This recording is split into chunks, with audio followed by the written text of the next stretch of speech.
Hi, this is Julie with Beadaholique. Welcome back. This is part 6 of our video series on how to make this Soutache earring, which is covering the basic steps of Soutache bead embroidery, which you can then apply to your other projects. So in the previous stage, we attached our ultra suede backing and we trimmed it, and now we need to stitch it in place. To do that, you're going to need some seed beads. I'm using size 11-0.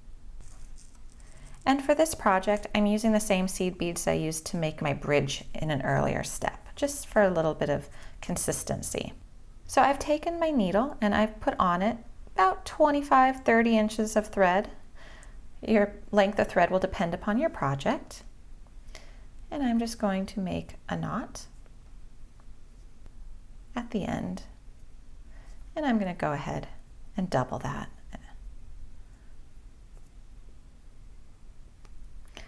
Then I'm going to trim my knot right close to the end. So go ahead and take your needle with the knot on the end and put it through one of these side beads. And I want my thread to come out, not the back side, but along the side part of my soutache. It could be a little tricky. There we go. That's right where I want it. So pull it.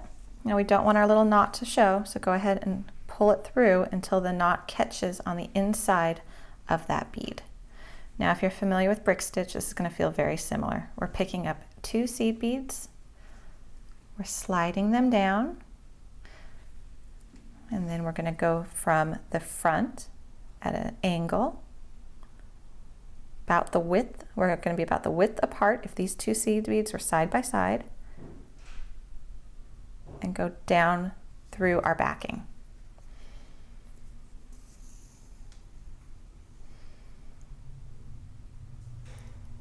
And now we're going to go back up through the second bead.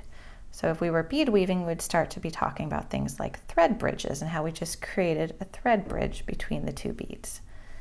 For this project, I'm not going to have you go back and add extra embellishments, but you would have those thread bridges if you wanted to add another layer of beads on top of this first one. So now instead of picking up 2 beads, we're just going to pick up 1, and we're going to do the same process. So we're going to go ahead and place our needle through the soutache, going from the front to the back and coming out the back of the ultra suede. And then we're going to secure it by coming back up through that same bead and pulling. And we're going to now do that all the way around. So I'm going to do a couple more for you so you can just see what I'm doing. I'm making sure that I'm actually sticking my needle through that bottom part of that soutache ribbon each and every time and coming out the back side of the ultra suede and then up through that bead. And let me show you how to do this when you hit something like a jump ring.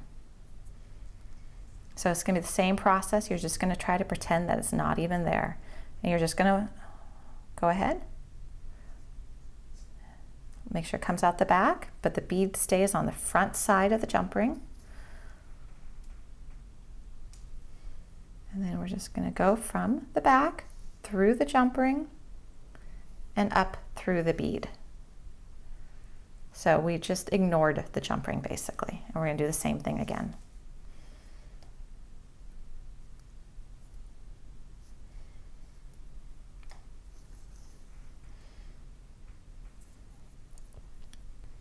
When you see what this is looking like on the back side, you can see a little bit of the stitches. Some of them are a little more discreet than others, so you'll just want to watch that. Try to make them as discreet as possible, but also, of course, make sure that they're secure. So I'll do a couple more together with you, and then I'm going to finish it off.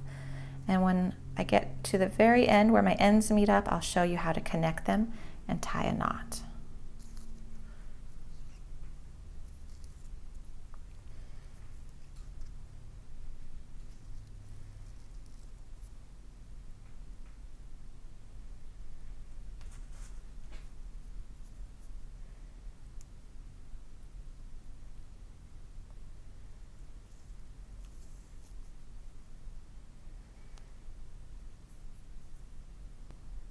You can coax your beads a little bit. keep a close eye on the spacing.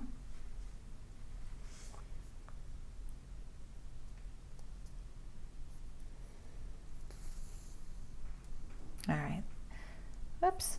I was gonna say this is the last one. Of course that would happen. There we go. All right, I'm gonna do the rest on my own, and then I'm gonna come back and show you how to connect up the two ends. All right, we're almost done. There's just one more bead to add. If you end up with a space like this, and to me, just looking at it, I feel like I could get 2 beads in there, but when I actually look at it more closely, it looks like just 1 bead. You don't want to push it. If you're at a situation where you're trying to decide and it looks like 1 or it looks like 2, usually it's going to be 1, because if you put too many in there, it's going to scoot the other ones out of place. So there's just that to keep in mind, but we are ready to do our final bead, and I'm just going to center it because that is kind of a larger gap than I would normally like. I'm just going to center it between my start bead and my last bead. And you'll see when it pulls together, you would not have been able to fit 2 in there. So same technique for the last bead as all the other ones, but now we have a gap. We have to create a nice thread bridge. So I'm going to go through the top hole of my first bead and down and out the back side. There we go. And now they're all secure, and we've actually finished our edge. So all that's left now is to secure it. And before I secure it properly, I do want to just do a little reinforcement. So I want to go back up through one of my previously attached beads and down one next to it. You can see then it looks great on the front, but that just gave a little bit of extra assistance. And now I'm going to go under one of my stitches. Make sure I go under all of it. Pull my thread. Make sure it doesn't knot on me unintentionally. There we go. And now I'm going to take my needle and I'm going to go through the loop and pull tight to create a little knot. Now I'm going to go back up through another bead.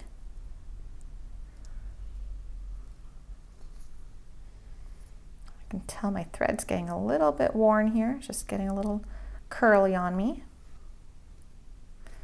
I'm going to take a moment, if that happens to you, what I like to do at least, to resolve it, is just straighten it out. Let it get all the kinks out. All right, so I'm exiting a bead. So I'm going to go through another bead. I see I have a nice little stitch right there that I can go under again.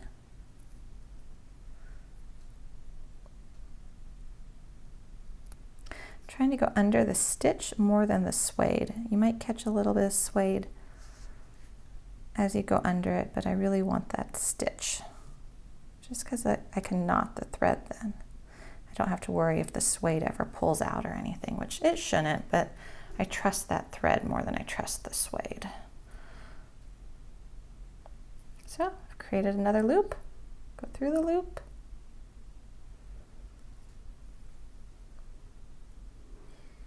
And pull to make a nice little knot. Just going to go up through a bead, down through a bead, and trim my thread. So there we go. We've completed our beaded edge, and now all that is left is to make the little dangle, the little connector piece, and attach the earring hook. And since this has already been a bit of a long video, I'm going to show you how to do that in the final video of this 7-part series.